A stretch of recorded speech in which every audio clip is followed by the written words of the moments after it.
I have already mentioned that there are three methods of interpretation applicable to the practical Kabbalah, and as much in Freemasonry is undoubtedly concealed under a Kabbalistic veil, it is desirable that students should know something about them. The following, therefore, is a brief explanation suitable as an introduction for beginners. Good evening, and welcome to tonight's presentation, From the Quarries, an archive of Masonic lore.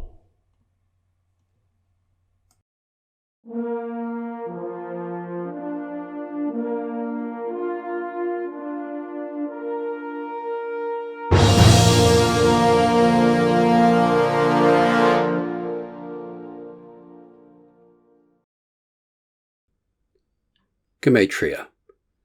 This is the method of interpretation by means of which a name or word of a certain numerical value is related to others of the same value.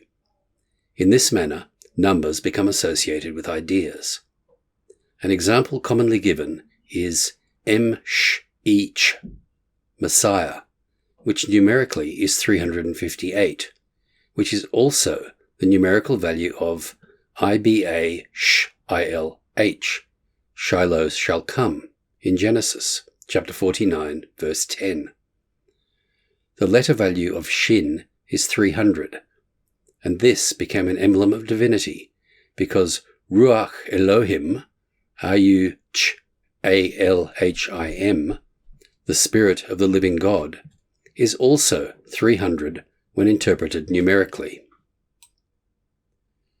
Notaricon, or abbreviation, takes two forms. A word is formed from the initials or finals of a sentence. For example, in the book of Deuteronomy, chapter 30, verse 12, Moses asks, "Who shall go up for us to heaven?" M-I-O-L-H-L-N-V-H-Sh-M-I-L-H.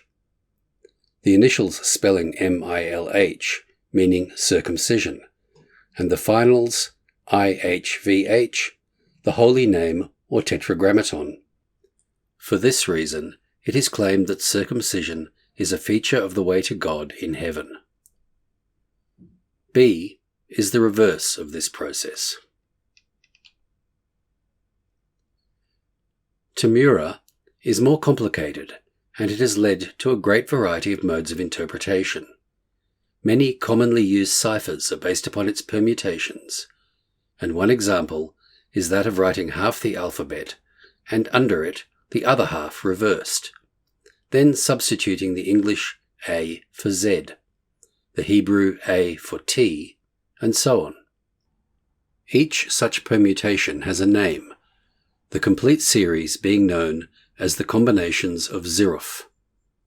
Again, a square of 22 by 22 is frequently used, the letters of the Hebrew alphabet being placed in each square in order, up and down, and then read across or diagonally.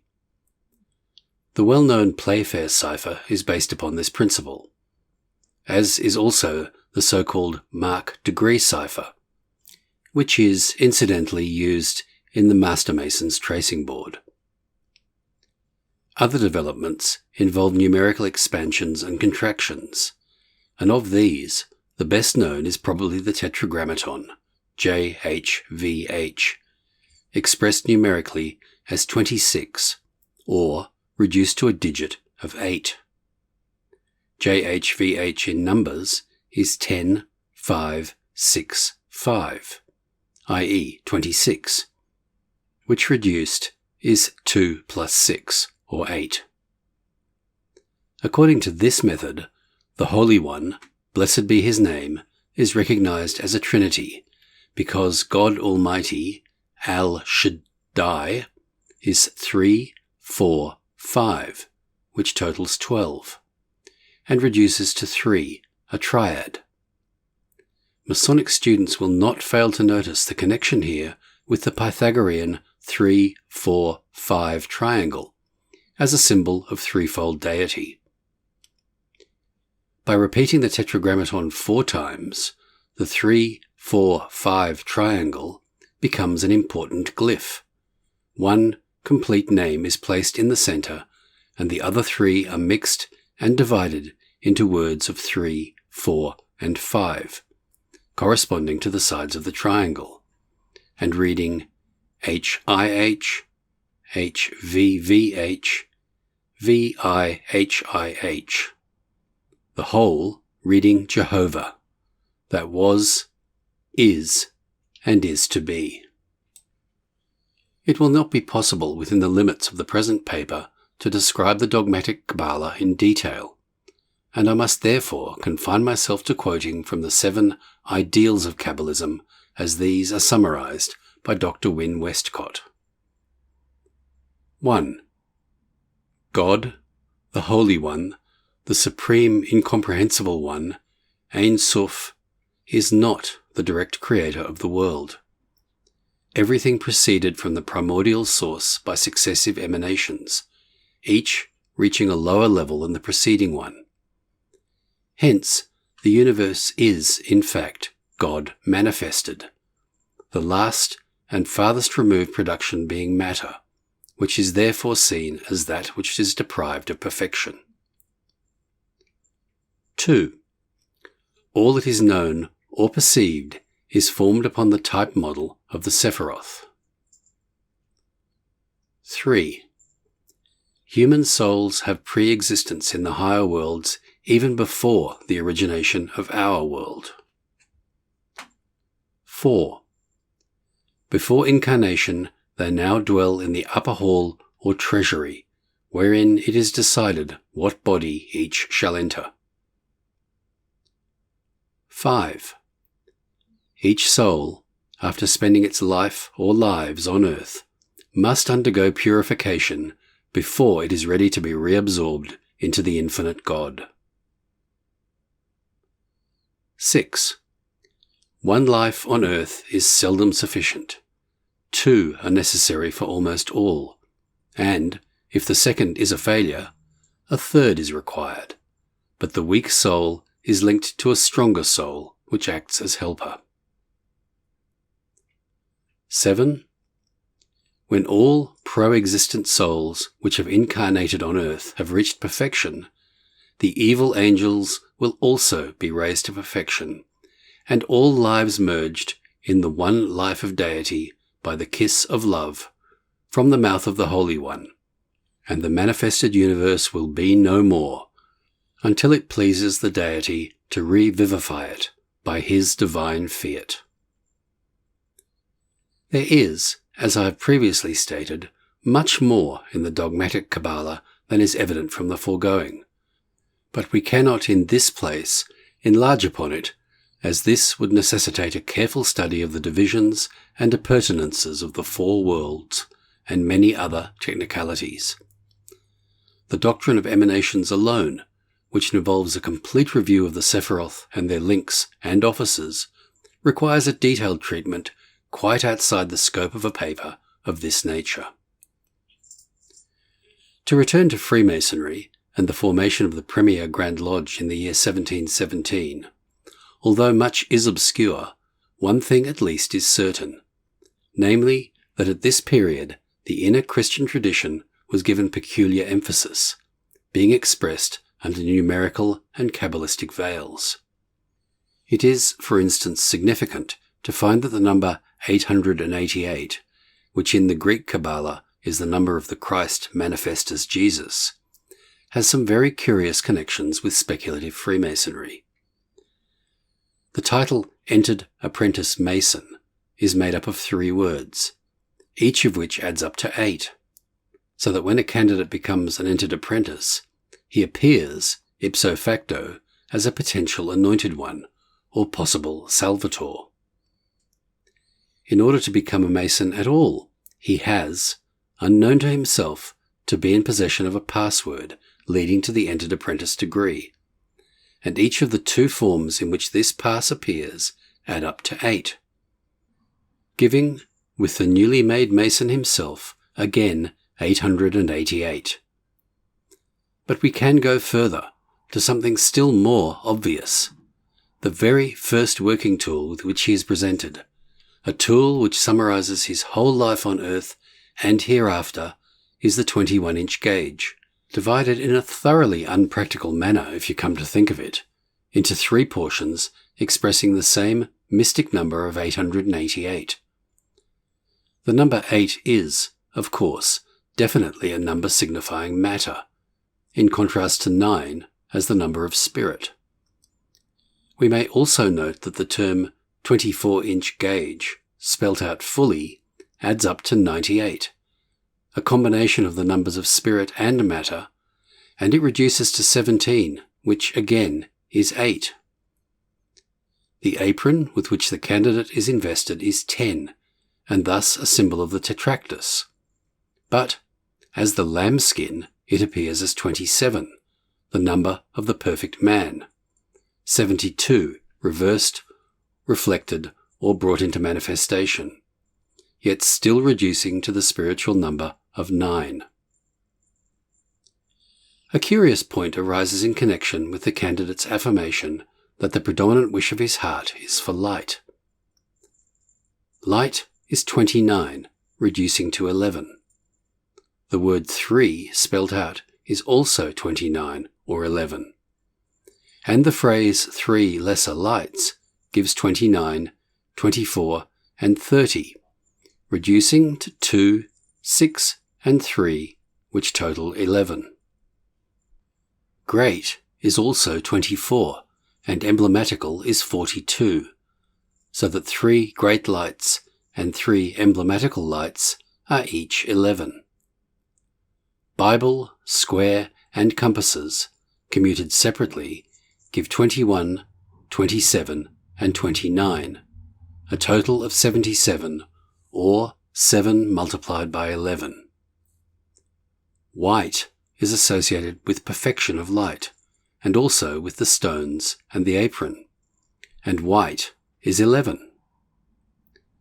With regard to 9 and 8 as types of spirit and matter, we may note that the 2 great pillars which are emblematical of these 2 states, B signifying matter and J spirit, add up to, respectively, even in our English spelling, to 3 and 9, as 17 and 27. In Hebrew, they are B-O-A-Z and I-K-I-N, the syllables being 72, 8, and 30, 60, and 30 multiplied by 60 is 1800, while 72 multiplied by 8 is 576, and 1800 multiplied by 576 equals 1,036,800, or 10 Kali Yugas, the great cycles of the Hindus calculated in solar years. The digits of the syllables 3, 6, 7, 2, and 8 add to 26, the number of the Tetragrammaton, JHVH, and this is the center, which is 14, a variant of the same name. Another hint of Christian doctrine appears in the spelling of Solomon, under the type of the division of 1800, as S-I-M-N, or 60, 30, 40, 50, compared with love, L-O-V-E, as 3, 6, 4, 5. Those digits represent the Pythagorean triangle, 3 and 4 being perpendicular, and base 6, the area contained in these 2 joined at right angles, and 5 the resultant hypotenuse. The material investiture of the candidate is accentuated by the fact that Hiram, king of Tyre, reduces to 89. Solomon, king of Israel, is 94, reducing to the mystic 13, and Hiram Abiff is linked with the tetractys in the perfect balance 55, equaling 10. We cannot possibly deal with the whole of the numerology of the craft on this occasion, but I can recommend the application of Kabbalistic principles to Freemasonry as a most fascinating study, and even more so if you can go into Greek and Hebrew equivalents as well. Very worshipful Brother Covey Crump pointed out some of these in his Prestonian lecture, noting that while a number of men joined Freemasonry in the early days of the 1717 revival in order to obtain knowledge of interest to Rosicrucians and Kabbalists, others introduced such secrets. He also suggested that the ladder and other symbols were introduced at that period, and that there was a transition from 2 pillars only, J and B, to the 3 of today, associated with wisdom, strength, and beauty. At any rate, these, together with the all-seeing eye, become more prominent about that time. The latter is interesting, by the way. All-seeing is 38, which equals 11, and eye is 17, equaling 8, giving the idea of light manifest. The total is 55, 38 plus 17, the same balance as in H abif, and reducing to the detractus of 10. So we find a very strong accent on the geometric, and are reminded of the saying attributed to Pythagoras, omnia in numeris cita sint. All things exist in number. I will now quote some of the examples given by Very Worshipful Brother Covey Crump, expanding these where necessary. The middle chamber of King Solomon's temple is assumed to be a perfect square. The Greek is meson tamion, which is 481, and arche, which is 29 and means a point.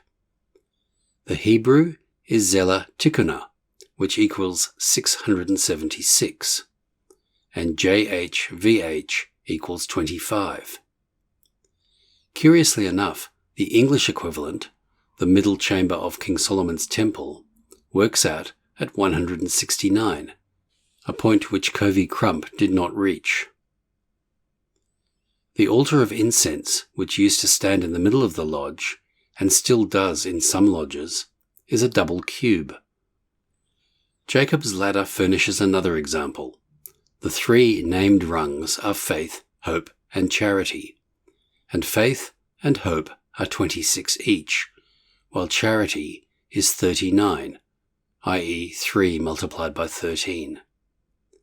The Greek pistis is 800, elpis is 325, and agape is 93. Added together, they total 1,218, which, divided into 2 equal parts, viz. 609, gives the Greek aster or thrinos, meaning blazing star, 609 plus 609. If, from 1,218, we take our cube of 6, which has always been associated with the perpend ashlar, and 6 being the area of the 3, 4, 5 triangle, we get 1,218 minus 216, which equals 1,002. The value of the Greek He climax Jacob, the ladder of Jacob. Itself, in English, a curious balance of 6 as 66. The perfect ashlar is enclosed in 6 squares, and 1002 is 1/2 of 2004, the sum of the 4 elements, fire, air, earth, and water. Our 3 pillars are, in Greek, kalos, beauty, 351, ischus, strength, 1410, and Sophia, wisdom, 781. Added together, these give 2,542, which joins the visible and invisible worlds, because 2,542 is 1,271 multiplied by 2, and 1,271 is the value of cosmos, 600, plus paradisos, 671. In English, the pillars are 29, 39, and 20, which, when added, gives 88, balanced 8, the equivalent to the balance of faith and hope, each of which, being 26, reduces to 8. Wisdom, 29, as the summit, reduces to 11, the equivalent, as we have seen, to light. The three grand principles of our order are, in Greek, Philadelphia, 1091, Eparchia, 222, and Aletheia, 64, giving a total of 1,377, which is 3 times 459. Aratai Agliae, bright virtues, also gives 159, and it should be noted that 459 is 3 times 153, an important New Testament Gospel number, as, for instance, in the story of the fishers caught in the unbroken net by the apostles after the resurrection. The sacred symbol, usually represented by the letter G, is equivalent from one point of view to JHVH, which is depicted on the Fellowcraft tracing board over the top of the stair. It is probable that in the 17th and 18th century, worthies responsible for the modern craft had in mind the Pythagorean tetractys with 10 yods, commas, or dots. As a disciple says, "See, what you thought to be 4 was really 10. This is the great distributed name referred to by the Hebrews, and already mentioned in this paper as Shemhamphoresh. By the distribution of JHVH in place of the yods, the unpronounceable 10 becomes 72, denoting the absolute of perfection, as the perfect man was of 72 inches stature. In gradual revelation, it becomes a single yod, as seen over the Grand Master's chair in the Grand Temple of the United Grand Lodge of England. It is constantly found as a yod within an equilateral triangle, as in Cornelius Agrippa and Athanasius Kircher. 72 is perfect God and perfect man, and, reduced to 9, perfect spirit in both. Here, 9 is deity and 8 is man, and 8 times 9 equals 72. To companions of the Holy Royal Arch, this should have a special appeal, and I might also add that the names of the three principles in the chapter, added together, give 648, which is 72 times 9, as well as 81 times 8. The Greek telete, or perfection, is 648. There is a true maxim that all things are made by measure, weight, and number. Suffice it to say that, at the beginning of the Grand Lodge era, there was a group of mystics and students of arcane wisdom who styled themselves the Exception, a title which reduces to 11 numerically, and is equivalent to the Kabbalah, as the received or accepted doctrine, which may account for the fact that the organization perpetuating these truths and building themselves into a regular system, adopted the name Free and Accepted Mason. Kabbalah is literally man who is perfect, in the sister languages Hebrew and Arabic. However, I am of the opinion that not only were the founders of speculative masonry deeply versed in Kabbalistic lore, but they also had much more than an inkling of that great body of teaching known variously as the Ancient Wisdom, the Secret Doctrine, and the Theosophia. It is perhaps unnecessary to add that the Ancient Wisdom is the foundation upon which has been built every religious or philosophical system the world has ever known. As a fitting conclusion to my paper, I would like to close this study of one particular facet of the Diamond of Truth with the benediction known as that of the first ray. It calls down a blessing from those of our brethren who have gone before us, and have attained to that perfection which is the aim of every enlightened and earnest Freemason, and, above all, from him who is the master of the Great Lodge, whence comes all truth and all power to initiate, to membership of which we should all most humbly aspire. He is the one initiator, though he uses many brethren of lesser rank to be his messengers and channels of his power. May the holy ones, whose pupils you aspire to become, show you the light you seek, give you the strong aid of their compassion and their wisdom. There is a peace that passeth understanding. It abides in the hearts of those who live in the eternal. There is a power that makes all things now. It lives and moves in those who know the self as one. May that peace brood over you, that power uplift you, till you stand where the one initiator is invoked, till you see his star shine forth. So mote it be. Peace to all beings.